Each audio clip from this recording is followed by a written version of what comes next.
Il y a un mot dans votre Bible que personne ne parvient à traduire.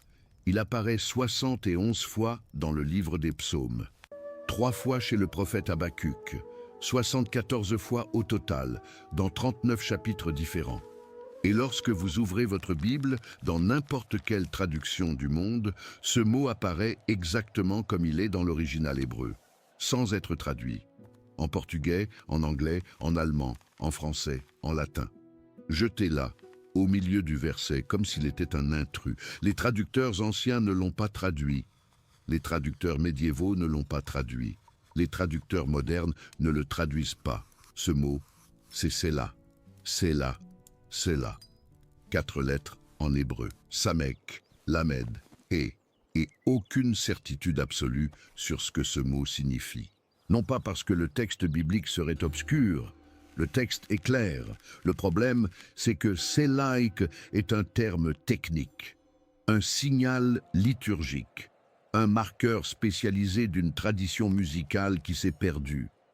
Lorsque les Juifs ont cessé de chanter les psaumes à l'ancienne manière, le sens précis de Sélah est parti avec eux, et la Bible est restée avec ce mot qui s'obstine à apparaître, page après page, sans que personne sache vraiment quoi en faire. Sa première apparition se trouve au psaume 3, verset 2. David fuit Absalom, son propre fils, qui s'est levé contre son père et a pris Jérusalem. David écrit « Seigneur, combien mes oppresseurs se sont multipliés. Beaucoup se lèvent contre moi. Beaucoup disent de mon âme, il n'y a point de salut pour lui auprès de Dieu. » Et là, au milieu de cette angoisse, comme sorti de nulle part, à la fin du verset 2, apparaît le mot « Sélah ». David écrit, puis il continue. Verset 4. « Mais moi, de ma voix, je crie vers le Seigneur, et il me répond de sa montagne sainte. » Sélah, de nouveau. Verset 8. « Le salut appartient au Seigneur, que ta bénédiction soit sur ton peuple. » Sélah, pour la 3e fois, dans ce même psaume si court. 3 Sélah dans un psaume de 8 versets. Ce n'est pas une coïncidence, c'est une structure, un marqueur. Comme si le chantre lévite dirigeait l'assemblée. Ici, vous ressentez. Ici, vous ressentez. Ici, vous ressentez. Mais quoi exactement? Regardez ce qui se passe lorsque vous ouvrez le psautier grec. 3e siècle avant Jésus-Christ. Ville d'Alexandrie en Égypte. 72 sages juifs, selon la tradition, furent appelés pour traduire la Bible hébraïque en grec. Ces traducteurs avaient accès à une tradition liturgique encore vivante. Ils entendaient les psaumes chantés. Ils venaient d'une communauté où le temple de Jérusalem fonctionnait encore, avec des musiciens professionnels, avec des guildes de chantres lévites en pleine activité. Si quelqu'un savait ce que Sélah signifiait, c'était bien eux. Et qu'ont-ils fait? Ils ont inventé un mot, diapsalma, diapsalma. Dia signifie entre, à travers. Psalmo signifie psaume. Assemblez les deux, et vous obtenez entre psaumes. Un terme créé spécialement pour traduire Sélah, mais qui en grec ne signifiait absolument rien. Diapsalma n'existait pas dans le vocabulaire grec avant la Septante. Il a été créé là, sur le moment, parce que les traducteurs sont arrivés devant ce terme et n'ont pas su quoi écrire. Ils ont donc forgé un nouveau mot technique dont, aujourd'hui encore, personne ne sait vraiment ce qu'il veut dire. Pensez-y un instant. Les Juifs d'Alexandrie étaient des locuteurs natifs du grec. Ils connaissaient l'hébreu. Ils étaient formés dans la tradition du psautier. Ils avaient accès à la liturgie du temple encore en activité. Et malgré cela, ils ont renoncé à traduire en inventant un mot nouveau. S'ils n'y sont pas parvenus, qui le pourrait? 400 ans plus tard, Jérôme, au IVe siècle de l'ère chrétienne, traduisait toute la Bible en latin, la Vulgate, le texte qui allait former la base du christianisme occidental pendant plus de 1000 ans. Jérôme était polyglotte. Il connaissait l'hébreu mieux que bien des rabbins de son époque. Il alla vivre à Bethléem pour apprendre l'hébreu auprès de maîtres juifs. Et lorsqu'il arriva à Sélah, lui aussi jeta l'éponge. Dans certains manuscrits, il écrivit « semper », qui signifie « pour toujours » en latin. Dans d'autres, il laissa simplement Sélah, translittéré, sans traduction. Jérôme n'a pas tranché. Il est resté entre deux positions. Avançons de 1000 ans. Version King James, 1611. La traduction anglaise qui a façonné tout le protestantisme. Sélah apparaît, il laisse Sélah. Almeida Revista et Atualizada, en portugais. Sélah, New International Version, English Standard Version. Sélah, Bible allemande de Luther. Sélah, sans traduction, sans note. Juste ce mot-là, jeté au milieu du verset, comme un touriste dont personne ne sait d'où il vient. Vient alors la question naturelle. Si personne ne sait ce qu'il signifie, peut-on au moins s'en approcher? Peut-on le reconstruire? Et la réponse est oui, plus ou moins, par deux chemins différents qui mènent à deux significations presque opposées. Le premier chemin est la racine salal, en hébreu SLL. Elle signifie élever, exalter, dresser. C'est un verbe bien attesté dans l'Ancien Testament. Il apparaît dans Proverbes, chapitre 4, verset 8, à propos de la sagesse, « Exalte-la et elle t'exaltera ». Il apparaît dans Exode, chapitre 9, verset 17, lorsque Dieu accuse Pharaon de s'élever contre le peuple d'Israël. C'est la racine du geste qui consiste à élever quelque chose en hauteur, qu'il s'agisse d'une pierre, d'une voix ou de l'honneur de quelqu'un. Mais le parallèle le plus fort se trouve au psaume 68, verset 4. Ce psaume est un joyau liturgique du psautier, rempli de termes techniques musicaux. Et là, au verset 4, il dit « Chantez à Dieu, célébrez son nom, exaltez celui qui chevauche les cieux ». Le mot « exalter » dans l'original est « solu », « solve ». Impératif pluriel de la racine salal, même livre, même genre liturgique, même famille linguistique. Prenez cet impératif, transformez-le en substantif technique, et vous obtenez « Sélah ». Cela signifierait à peu près « élever », exalter, hausser la voix. Cela a du sens en tant qu'indication liturgique. Le chantre lévite chante le verset. Il arrive à un point culminant. Il lance « Sélah » à l'assemblée. Et tout le monde sait qu'il faut élever la voix. Il faut entrer dans le refrain. Il faut faire monter la mélodie. C'est l'équivalent ancien d'un chef d'orchestre frappant la mesure sur un fortissimo, ordonnant à tout le chœur de pousser vers le haut. Les dictionnaires hébreux modernes les plus sérieux, pour la plupart, défendent cette étymologie. Sélah viendrait de salal. Sélah serait exalte, élève, hausse la voix, sauf qu'il existe un autre chemin. Une racine voisine, trop proche pour être ignorée. Salah SLH, sans redoublement du lamed. Elle signifie peser, suspendre, balancer. Elle apparaît dans Job, chapitre 28, verset 16, dans ce célèbre poème sur la sagesse, « Elle ne se pèse pas avec l'or d'Ophir ». Le verbe « peser » ici vient de cette racine. Peser comme lorsqu'on place quelque chose sur une balance, suspendre l'objet par la corde de la balance jusqu'à ce qu'il s'équilibre. De là vient l'autre lecture. Sélah signifierait suspendre, faire une pause, retenir la musique. Le chantre s'arrêterait là. La musique serait suspendue.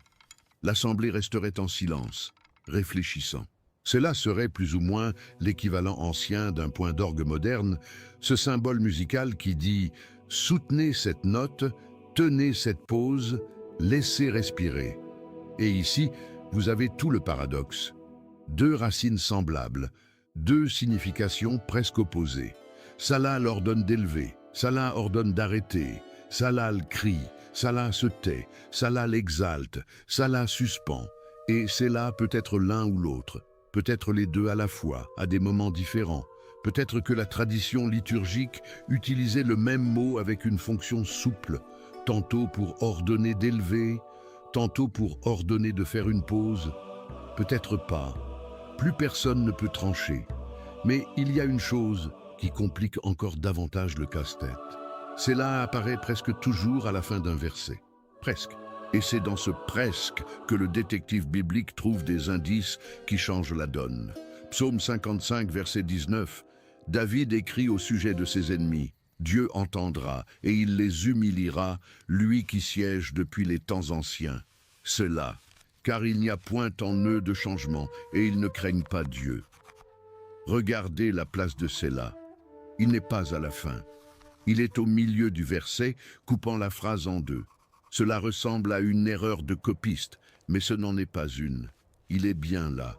Il se trouve dans les plus anciens manuscrits hébreux. Psaume 57, verset 3. David dit, « Dieu enverra du ciel sa miséricorde et sa vérité. » Cela. Et le verset continue. « Mon âme est au milieu des lions. » Le Selah coupe le verset au milieu, après « miséricorde et vérité », avant l'image des lions. Ce n'est pas une fin de pensée, c'est une interruption à l'intérieur de la pensée, comme si le chantre avait arrêté le cœur au milieu d'une idée, exigé une réflexion, puis laissé le cœur reprendre de l'autre côté de la phrase. Et le cas devient encore plus intéressant lorsque l'on quitte le psautier pour aller vers Habacuc, car Selah n'apparaît que dans un seul autre livre de toute la Bible, et ce livre, c'est celui du prophète Habacuc. Il y apparaît 3 fois, toutes au chapitre 3. Habacuc 3, verset 3.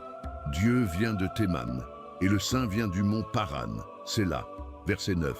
Tu fends la terre par des fleuves. Selah, verset 13. Tu es sorti pour sauver ton peuple, pour sauver ton oint. Selah. Dans 2 de ces 3 cas, le mot Selah apparaît au milieu du verset, coupant la phrase. Et là, vous commencez à comprendre que Selah n'est pas simplement une pause à la fin d'un bloc. C'est un marqueur structurel sophistiqué qui peut entrer à n'importe quel point de la phrase lorsque le rythme liturgique l'exige. Mais pourquoi Habacuc ? Pourquoi un prophète a-t-il Selah dans son livre, alors que tous les autres prophètes, Ésaïe, Jérémie, Ézéchiel, Daniel, les 12 petits prophètes, n'en ont aucun ? La réponse se trouve dans le livre lui-même. Habacuc, chapitre 3, commence ainsi, « Prière du prophète Habacuc », selon Shigionoth. Shigionoth est un autre terme technique musical, de la même famille que les termes d'entête qui apparaissent dans les psaumes. Et le chapitre se termine par cette note, au chef des chantres, avec instrument à cordes, un en-tête musical au début, une souscription musicale à la fin, tout un chapitre prophétique, encadré comme une pièce liturgique. Habacuc 3 n'est pas un appendice, ce n'est pas un poème isolé, c'est un psaume intégré au livre prophétique, composé pour un usage liturgique dans le temple. Voilà pourquoi il porte Selah. Voilà pourquoi le chapitre 3 est si différent du reste du livre, qui est un dialogue prophétique entre Habacuc et Dieu sur la justice et la violence. Le chapitre 3 change de genre. Il devient hymne, il devient chant choral, il devient quelque chose que les Lévites allaient chanter dans le sanctuaire, avec des instruments à cordes, avec des pauses structurelles marquées par les Sélahs, exactement comme dans les psaumes. Et c'est ici que le casse-tête commence à devenir une fenêtre. Selah n'est pas seulement un mot perdu, c'est une signature. Partout où il apparaît, il dit « Ce texte n'est pas seulement fait pour être lu, il est fait pour être chanté, il est fait pour être interprété, il est fait pour être vécu collectivement. » Le psaume 3 contient Selah, Habacuc 3 contient Selah, mais le livre des Proverbes n'en contient pas. Le livre de l'Ecclésiaste n'en contient pas. Le Cantique des Cantiques n'en contient pas. Les livres poétiques de la Bible, qui n'étaient pas chantés dans le temple, ne portent tout simplement pas ce mot. Selah est l'ADN liturgique du psautier, et il apparaît lorsque le texte cesse d'être seulement de la littérature pour devenir un événement sonore collectif. Voilà pourquoi la Septante n'a pas réussi à le traduire. Diapsalma, ils ont inventé le mot. Voilà pourquoi Jérôme a renoncé. Semper ou Selah, peu importait. Voilà pourquoi les Bibles modernes, dans toutes les langues, laissent Selah tel quel, translittéré sans traduction, parce que ce mot porte en lui toute une performance musicale qui s'est perdue. Et une performance ne se traduit pas, on la reconstruit, ou bien on accepte qu'elle soit perdue. La question naturelle maintenant est celle-ci. Entre les 2 chemins étymologiques, lequel est le bon ? Selah vient-il de Salal, avec le sens de exalter, élever la voix? Ou vient-il de Salah, avec le sens de suspendez, retenez la musique? Et ici, le chemin du casse-tête change, car les Juifs médiévaux avaient une réponse, les pères de l'Église ancienne en avaient une autre. Et ces deux traditions, séparées par 1500 ans de lecture, vont placer le même Sélah dans deux univers théologiques complètement différents. Une tradition dit « Sélah signifie « pour toujours ». L'autre dit « Sélah signifie « pause, pense à cela ». Et le détail, c'est que les deux regardent le même psaume, le même verset, le même mot. Et c'est ici qu'il vaut la peine de séparer soigneusement les deux traditions, parce que chacune dit quelque chose de vrai, et ensemble, elles montrent l'ampleur du problème. Commençons par les Juifs médiévaux. Ils avaient entre les mains les Targums, ces traductions araméennes de la Bible hébraïque réalisées entre le 1er et le 5e siècle de l'ère chrétienne. Lorsque le Targum des psaumes arrivait à Sélah, il le traduisait par une formule araméenne qui signifie « pour toujours, pour toute l'éternité ». Le Olam Ule Alme Almaya, pour l'âge et pour l'âge des âges. Les traducteurs araméens ont vu en Sélah un mot de sceau, comme un amen renforcé, comme le point final d'une affirmation, estampillant le verset de la marque de l'éternité. Rachi, le plus grand commentateur juif médiéval au XIe siècle en France, a suivi cette lecture. Pour Rachi, Sélah signifiait « pour toujours, sans fin ». Ibn Ezra, au XIIe siècle, en Espagne, a légèrement ajusté cette interprétation. Pour lui, Sélah était un mot d'affirmation, comme dire « certainement », véritablement. Mais le consensus juif médiéval est resté dans cette direction. Sélah est une marque de permanence. Le psalmiste dit une vérité, et le mot Sélah scelle cette vérité dans l'éternité. Les pères de l'Église ancienne sont partis dans la direction opposée. Influencés par la Septante et par le Diapsalma, ils ont compris Sélah comme une interruption musicale. Hippolyte, au IIIe siècle, disait que Diapsalma marquait un changement de cœur. Eusèbe, au IVe siècle, voyait Sélah comme une pause pour la réflexion. Augustin, au Ve siècle, enseignait que Sélah était un signe invitant l'âme à s'apaiser et à contempler ce qu'elle venait d'entendre. Regardez le paradoxe. Les Juifs, avec la tradition la plus proche de l'original hébreu, ont traduit par éternité. Les chrétiens, lisant à travers la Septante, ont traduit par pause. Les Juifs ont dit « pour toujours ». Les chrétiens ont dit « arrête-toi et pense ». Et les deux camps essayèrent de retrouver le même mot perdu. Comme deux personnes essayant d'assembler le même puzzle, chacune à partir d'un coin différent de la boîte. Qui a raison? Peut-être les deux. Peut-être que Sélah fonctionnait dans les deux directions. Peut-être était-ce un marqueur souple qui, dans un psaume de louange, ordonnait d'élever la voix, et dans un psaume de lamentation, ordonnait de suspendre en silence. Le chantre lévite de l'époque l'aurait su. L'assemblée entraînée répondait au bon geste. Aujourd'hui, nous héritons du mot « sans le manuel ». Et il est important de comprendre d'où venait ce manuel perdu. Dans 1 Chronique 25, verset 1, la structure musicale du temple est décrite. Le texte dit « David et les chefs de l'armée mirent à part pour le service les fils d'Asaph, de Héman et de Jéduthun, qui prophétisaient avec des harpes, des luttes et des cymbales. » Prophétiser avec la musique. Voilà leur travail. Le chapitre continue en décrivant 288 musiciens professionnels organisés en 24 classes, chaque classe comptant 12 chantres spécialisés. Ce n'était pas un groupe amateur, c'était une structure de musique sacrée montée avec la précision d'un orchestre moderne. Il y avait le kinnor, qui était une sorte de harpe portative. Il y avait le nebel, une lyre plus grande, aux cordes plus épaisses. Il y avait les mésiltaïm, les cymbales. Il y avait le chauffard pour des moments spécifiques. Il y avait la hatzotsera, la trompette d'argent, soufflée par les prêtres. Chaque psaume avait sa tonalité. Chaque en-tête contenait des indications techniques que nous lisons aujourd'hui comme s'il s'agissait de dédicaces étranges.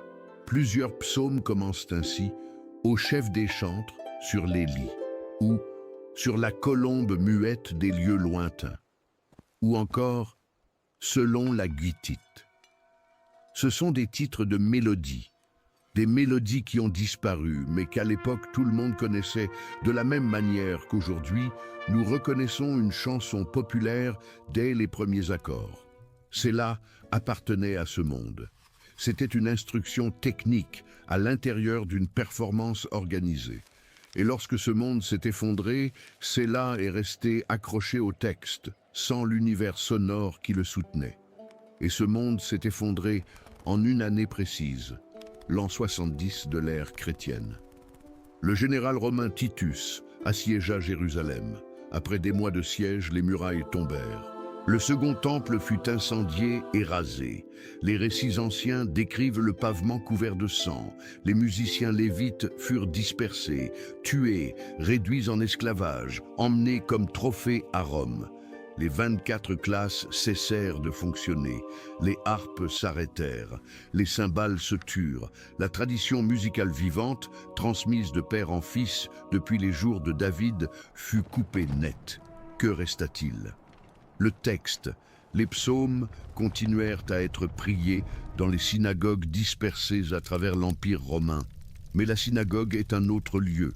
La synagogue n'avait pas de musiciens professionnels.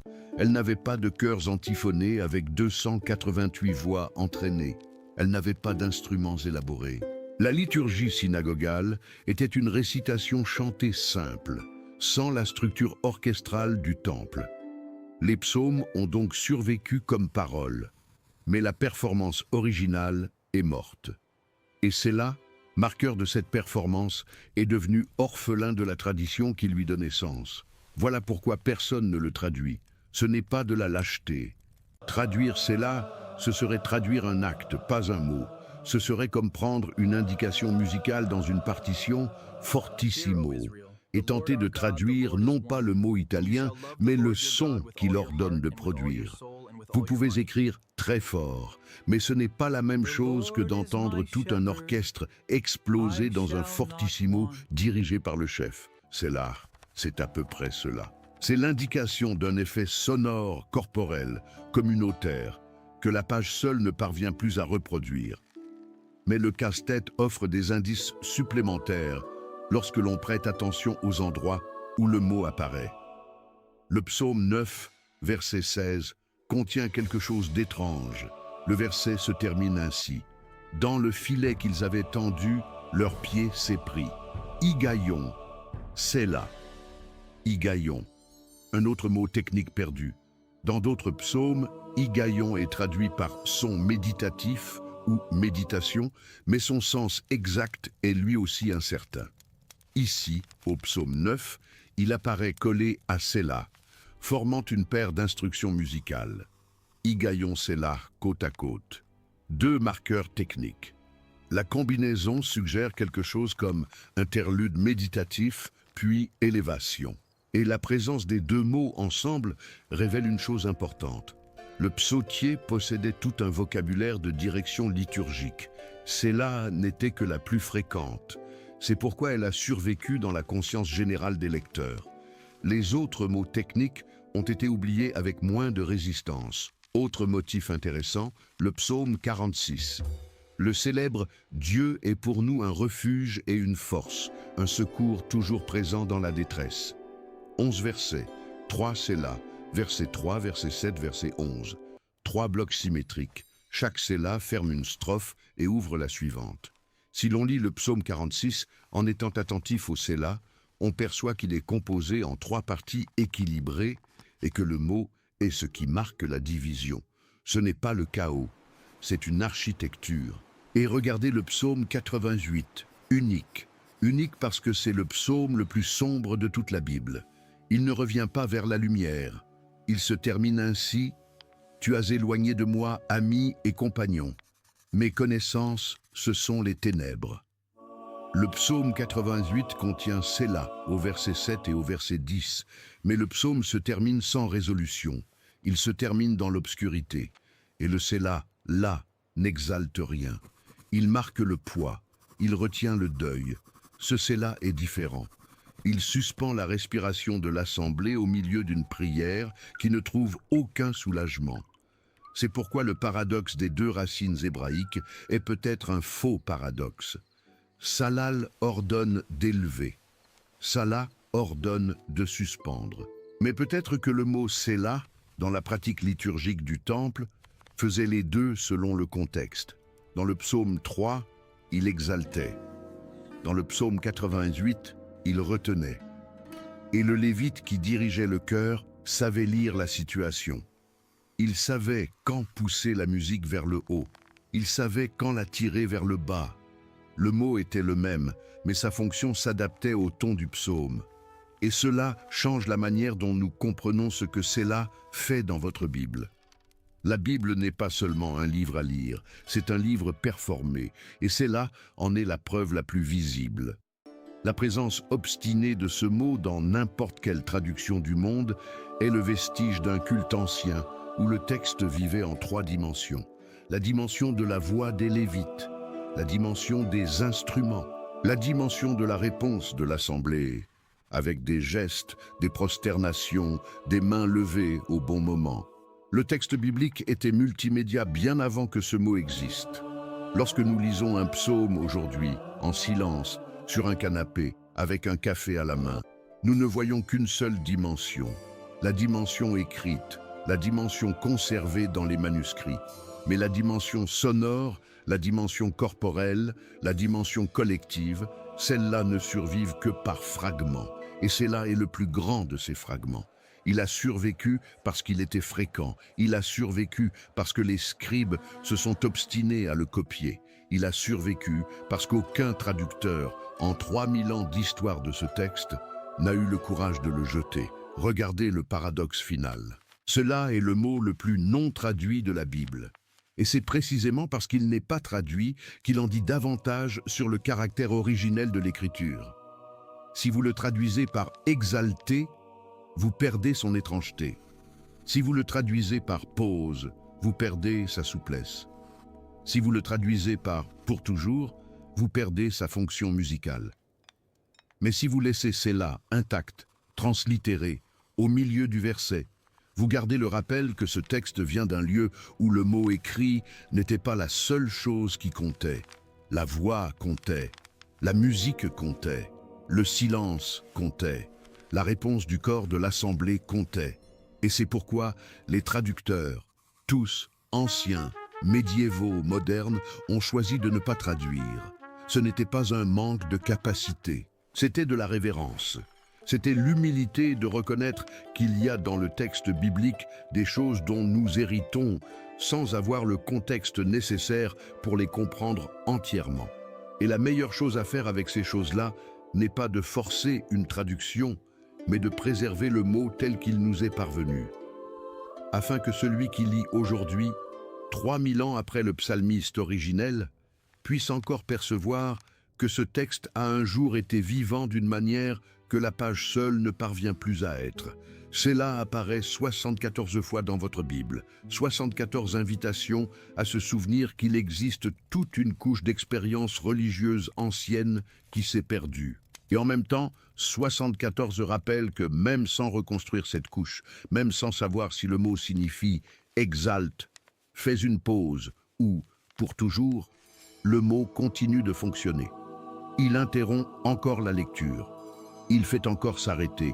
Vous lisez le verset, vous trouvez Sélah, et pendant un instant, votre esprit se bloque. Qu'est-ce que c'est? Pourquoi est-ce là? Que dois-je faire de ce mot? Et peut-être est-ce exactement ce que Sélah a toujours fait. Son sens précis s'est peut-être évaporé, mais son effet a survécu.